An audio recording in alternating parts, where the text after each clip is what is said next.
So once again, the Wimbledon fortnight is almost over, but there is still one massive singles clash to come. Roger Federer and Marin Cilic will face off for the men's title this year. Here's your preview and prediction.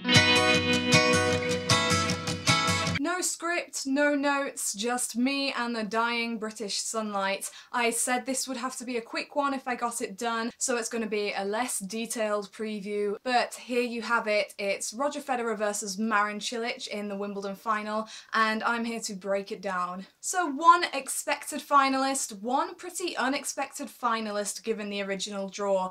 Roger Federer, ranked world number 5 and seeded number 3, will take on Marin Cilic, ranked world number 6 and seeded number 7. As I'm sure you are aware, Roger Federer will be going for his 8th Wimbledon trophy and first since 2012 on Sunday, and Marin Cilic will be in his first Wimbledon final showdown. For what it's worth, it is also the first time that the number 7 seed has made it to the men's final, so no, it's not worth anything at all really, but there you go. Let's take a look at how both players made it to this stage of the event. Roger Federer, 6 matches played, 0 sets dropped, and although he didn't have to face Novak Djokovic in the semi-finals after he pulled out in the quarters, he has still beaten some pretty notable players. Grigor Dimitrov was his first major, in quote marks, test in the round of 16, and he brushed him aside pretty easily. Dimitrov is known for modelling his game style on Federer's, and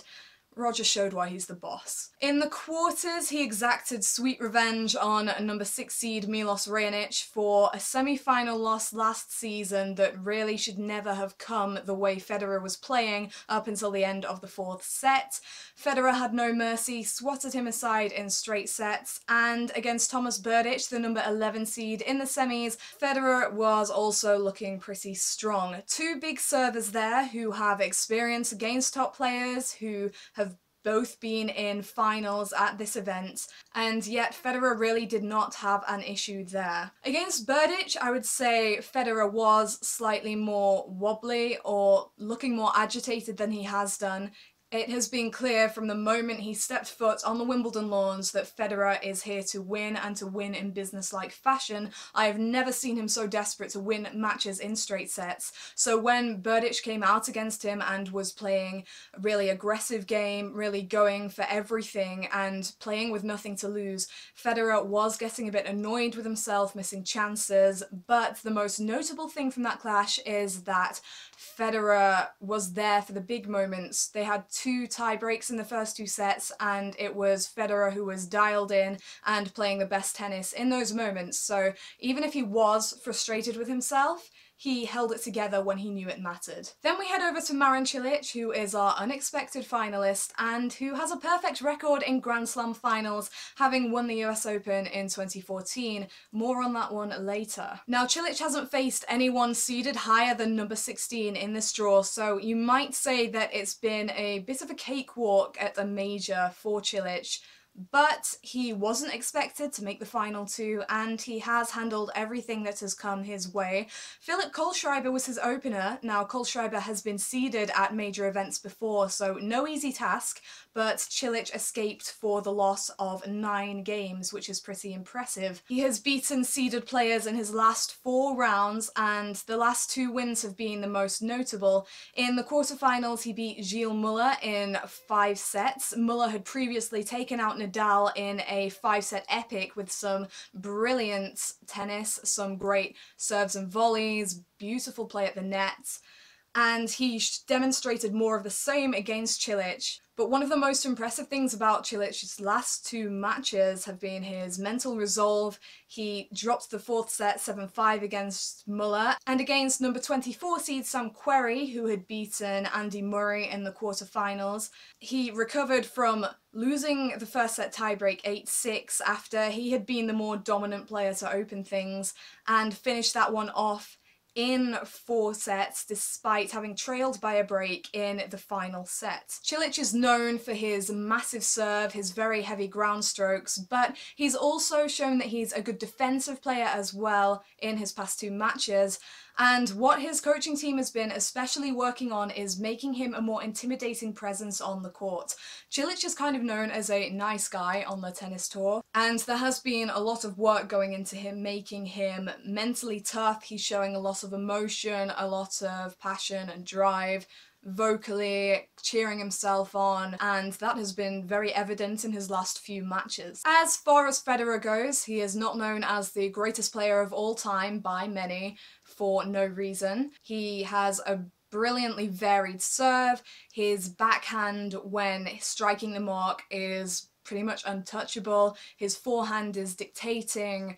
He just comes up with magical shots both on offense and defense, especially on grass, which is the surface on which Federer has experienced so much success. It's fair to think that if he's playing his best tennis, it's game over. In fact, Misha Zverev, who was his opponent in the 3rd round, said if Federer is playing his best, you just kind of have to hang in there and hope that it's over quickly. All the same, Cilic is a really dangerous final round opponent. I would say probably more dangerous than the likes of Stan Wawrinka or even Andy Murray, because Cilic does hit so flat and so powerfully. He nails his marks. He can really take the racket out of your hands. And alongside that, at Wimbledon, he has the status of being the distinct underdog, of having really nothing to lose, although, I mean, it's a Grand Slam final, you have everything to lose. So even though Federer is looking confident, it is his first Wimbledon final in 5 years, and there may be nerves there,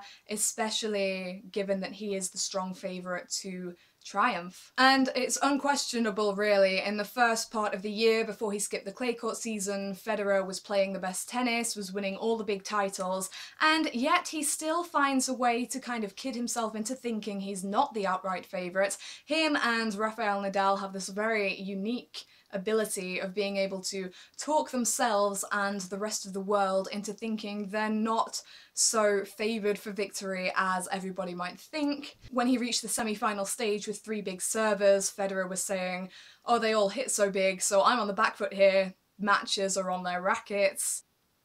Really, Roger? But if he can keep up with that mentality, then pressure and feeling the moment and letting it get to him might not be too much of an issue for Federer. And a glance at their head-to-head records might make you think that their history doesn't provide much to trouble him with either.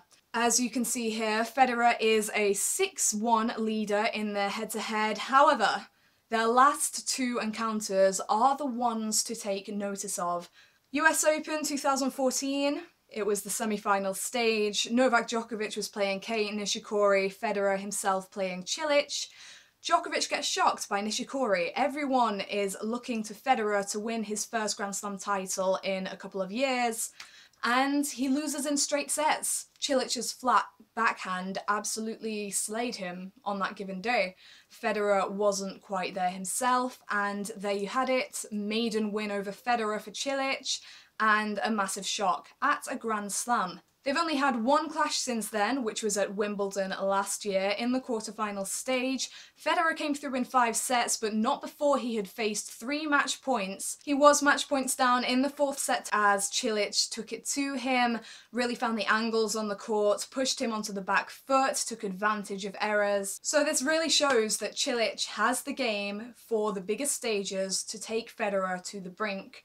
However, maybe it's even more important to note that Federer came back from the brink to triumph, saving 1 match point with which he had to hit a second serve. So you can see it as you will, either Marin Cilic is a massive threat, or if he could come that close to beating Federer, playing so well, and still couldn't get the job done, then there is no way Federer is losing on Sunday. With both players so aggressive and so precise, The serves and the tie breaks, which I think are pretty sure to come, are going to be the key points and moments of the match. However, I don't have the time to beat around the bush, let's get straight to the points. Cilic is a dangerous underdog, and I do think he has the potential to pull off the upset. Nevertheless, Federer has looked businesslike all tournament. He has more belief in himself now than ever he did, it seems. When he took 6 months off last year, he was already looking ahead to Wimbledon this year and thinking of the opportunity it might bring. It's his most successful major. If you think about it, it's almost easy to see Marin Cilic winning, but it is not easy to see Roger Federer losing. So my prediction is going to be Federer in 4 sets, just to be a little bit safe, but inwardly I kind of feel like he might do it in straights, which means that I've actually made 2 predictions. But Federer to win. Thank you very much for watching. If you want to go into more details on stats and why I picked the way I did, then talk to me in the comment section. Everyone can get discussing over how you think this match will play out. Let me know your predictions. A lot of you did better than me with predictions on the women's final, which I will be discussing in a video at the beginning of next week. As always, if you enjoyed this video, please like and share it. And thank you for watching, and to everyone who's been tuning into videos on this channel, greatly appreciated. And the next time I see you, we will know the 2 champions of Wimbledon 2017. Enjoy the final, and I'll see you next week.